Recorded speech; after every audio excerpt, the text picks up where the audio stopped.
What does it actually look like when a human being reaches a level of strength so complete, so total, that it stops being impressive and starts being terrifying?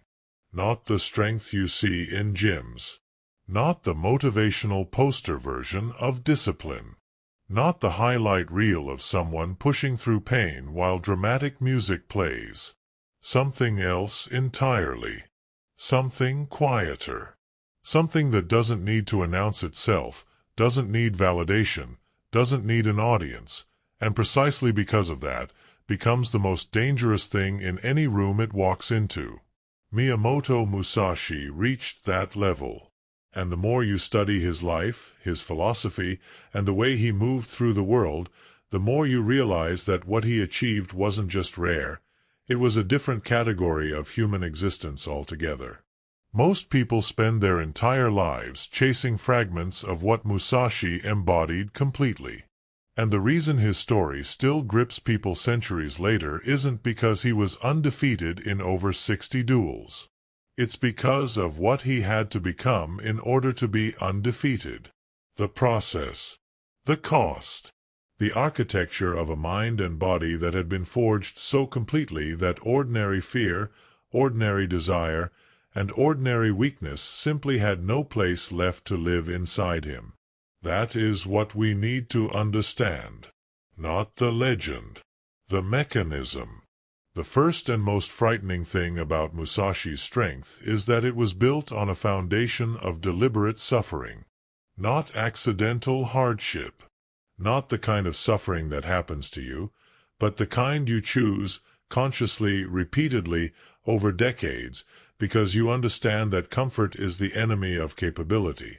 He slept on hard ground when beds were available. He refused to bathe regularly, not out of neglect, but because he understood that attachment to physical comfort, even small, ordinary comforts, was a form of softness that could compound into fatal weakness. He never took a wife.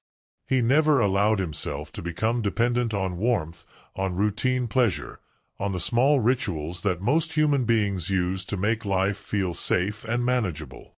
He stripped all of that away.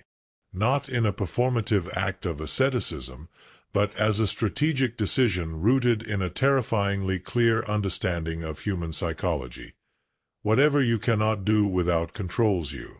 And whatever controls you will eventually be used against you. This is where most people misunderstand what real strength looks like. They assume it is about adding things. More muscle, more skill, more confidence, more resources. Musashi understood that the highest level of strength is actually a subtractive process. It is about removing every dependency, every craving, every emotional anchor that can be grabbed and used to pull you off balance. The man who needs nothing fears nothing. And the man who fears nothing is genuinely free in a way that the comfortable man will never understand, because the comfortable man is always, on some level, negotiating with his own weakness. By the time Musashi was in his prime, he had removed so much from himself that there was almost nothing left to threaten. You could not bribe him. You could not intimidate him with the prospect of loss, because he had already lost everything voluntarily. You could not seduce him away from his path with pleasure or status or security, because he had already decided that none of those things were his master. That is not discipline in the ordinary sense of white-knuckling your way through temptation. That is something far deeper. A reconstruction of the self at the level of values and desires, so that the temptation no longer feels like temptation. It just feels irrelevant. The second dimension of Musashi's terrifying strength is what might be called ruthless clarity. Not intelligence in the academic sense. Not cleverness. A specific kind of seeing that strips away everything except what is true. Most human beings, in moments of pressure, do not see clearly. They see what they fear. They see what they hope. They see what they have been told to see. They project their emotions onto the situation and then react to their projection rather than to reality. This is normal. This is, in many ways, what it means to be an ordinary human being navigating a complex world. But in a duel, it is fatal. And Musashi trained himself over and over, in thousands of hours of solitary practice and real combat, to strip all of that away and see only what was actually in front of him. His writing in the Book of Five Rings is saturated with this insistence on direct perception. He says, repeatedly, in different ways, do not let what you want to happen distort your perception of what is happening. Do not let your fear of a particular outcome make you blind to the actual movement of your opponent.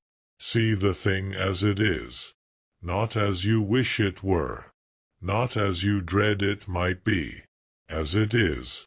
This sounds simple. It is not. It is one of the hardest things a human mind can do, because the mind is not a neutral recording device. It is a meaning-making machine that is constantly filtering, interpreting, and coloring raw experience through the lens of past trauma, present anxiety, and future desire. To override that process, to see clearly in the moment of maximum pressure, requires a quality of presence that most people will never develop because they never train for it. They practice their skills in controlled environments where they feel safe, and then wonder why those skills fail them when their heart is pounding and everything is on the line. Musashi trained in conditions of genuine danger precisely to build this capacity. Each duel was not just a test of his sword technique. It was a training ground for his perception. Could he remain calm enough to see clearly when death was inches away? Could he feel the surge of adrenaline, the narrowing of vision, the impulse to react prematurely, and move through all of it without being governed by it? Over 60 duels, across decades, he was answering that question over and over again with his body and his mind simultaneously. The result was a human being who could be in genuine mortal danger and still see more clearly, think more precisely, and act more effectively than most people can manage while sitting safely at a desk. That is a level of mental strength that is almost incomprehensible from the outside. Because it is not about being unafraid. Musashi almost certainly felt fear. He was human. The achievement was not the elimination of fear, but the elimination of fear's authority over his actions. Fear could exist inside him without directing him. That distinction, between feeling something and being governed by it, is the entire battlefield of the inner life, and Musashi had conquered it more completely than almost anyone in recorded history. The third element is the one that people most consistently underestimate, because it looks like arrogance from the outside. It is the willingness to be completely alone in your understanding. Musashi did not seek validation. He did not belong to a school. He rejected the credentialing systems of his time, refused to ally himself with powerful patrons in ways that would compromise his independence, and developed his own approach to strategy, combat, and philosophy from first principles, through direct experience, not inherited doctrine. He called his approach the way of strategy, and he developed it in radical isolation from the consensus views of his contemporaries. Many people thought he was strange. Many thought his lifestyle was excessive, his philosophy arrogant, his refusal to operate within normal social structures a kind of madness. He did not care. Not in the performative rebel way, where not caring is itself a performance designed to impress certain people. He genuinely did not require their understanding. He had done the work. He had tested his conclusions in the most unforgiving testing ground available, actual combat with deadly opponents. His results spoke. He had no need for his methods to be endorsed by people who had not done what he had done and therefore could not understand what he had learned. This is terrifying because it is so rare. Human beings are social creatures. We are wired for belonging. The desire for approval, for being understood, for having our views validated by people we respect, these are not weaknesses in the ordinary sense. They are evolutionary adaptations that kept our ancestors alive and cooperative. But they are also leashes. And a man who has removed those leashes, not because he is antisocial or damaged, but because he has developed such a complete inner relationship with truth and reality that he no longer needs external confirmation, that man is operating from a level of freedom that most people find genuinely unsettling to be around, because it implicitly exposes the degree to which most of us are still performing, still seeking, still quietly asking the room for permission to be what we are. Musashi had stopped asking. Decades before most people even realize the question is a choice. The fourth dimension is perhaps the most practically terrifying, the integration of mind and body into a single instrument. We live in a culture that treats the mind and body as separate, often competing domains. You either work out your body or you work on your mind. You are either athletic or intellectual. The body is where you go to blow off steam. The mind is where the real work happens. This is a deeply impoverished framework, and Musashi understood it to be so with a clarity that still surpasses most contemporary thinking on the subject. For Musashi, physical training was mental training, not metaphorically, literally. Every hour he spent refining his sword technique was simultaneously an hour spent training his attention, his perception, his capacity to stay present under pressure, his ability to move without hesitation between awareness and action. The body was not a vehicle for the mind. The body was an aspect of the mind.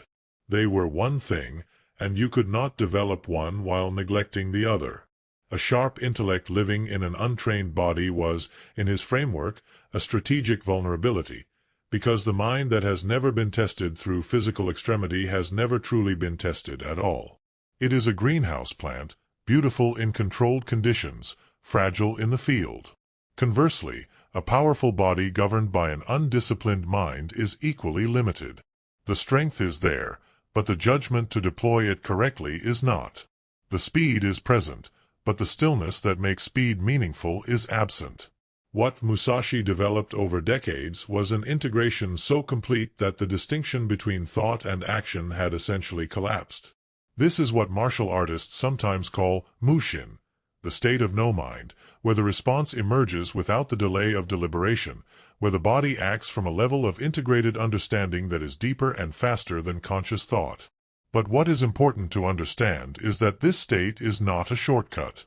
It is the result of an almost incomprehensible volume of conscious, deliberate practice that has been so thoroughly internalized that it no longer requires conscious management. The discipline has become the nature. The training has become the person. That is the frightening version of strength. Not someone who is trying hard. Someone who no longer needs to try, because what they once tried to do has become what they simply are. The fifth and final element is the one that Musashi spent the last years of his life writing about, in the cave where he produced the Book of 5 Rings just weeks before his death. It is the element that elevates everything else from impressive to genuinely transcendent. It is what he called the way. Musashi did not pursue strength as an end in itself. He pursued mastery as a path to understanding. Understanding of reality, of the nature of conflict, of the relationship between stillness and movement, between strategy and spontaneity, between the self and the void. The physical and mental strength were instruments of a spiritual inquiry that grew deeper as he aged.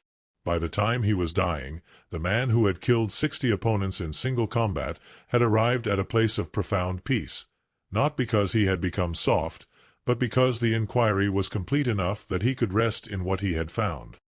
He wrote in his final work, the Dakodo, his personal code of conduct, written 9 days before his death, a series of principles that strip away everything sentimental and comfortable about the idea of a life well lived and replace it with something far harder and far more honest. Accept everything just as it is. Do not seek pleasure for its own sake. Do not grieve for what is beyond your control. Never be jealous. Never let yourself be saddened by a separation. Resentment and complaint are appropriate neither for oneself nor others. Do not act following customary beliefs. Consider yourself lightly and the world deeply. These are not the principles of a man who found life easy. They are the principles of a man who made himself capable of bearing the full weight of existence without flinching.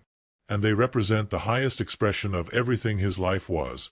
Not the duels, not the victories, not the legend, but the interior structure that made all of it possible.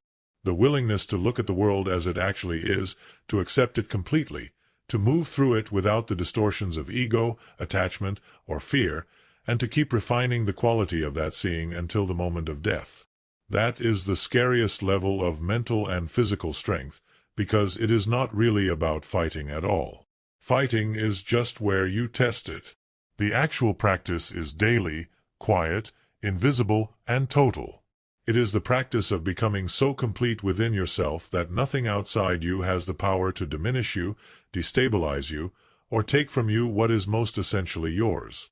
It is the practice of stripping away every false shelter until what remains is something that cannot be stripped further, not because it is defended, but because it is real. Most people will spend their entire lives trying to build walls strong enough to keep reality out. Musashi did the opposite. He removed every wall until there was nothing left between himself and reality, and then he stood in that exposure, unprotected and unafraid, and discovered that a person who needs no protection is, in the deepest sense, invincible.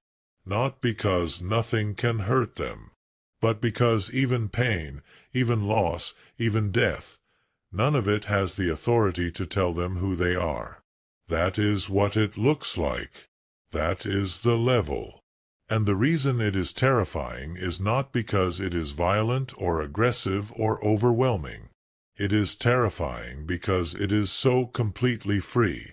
And freedom, real freedom, not the freedom to choose between options, but the freedom from the fear that underlies all ordinary choosing, is one of the rarest and most unsettling things in the world to encounter in another human being, because it holds up a mirror to every chain you are still carrying and have not yet had the courage to put down.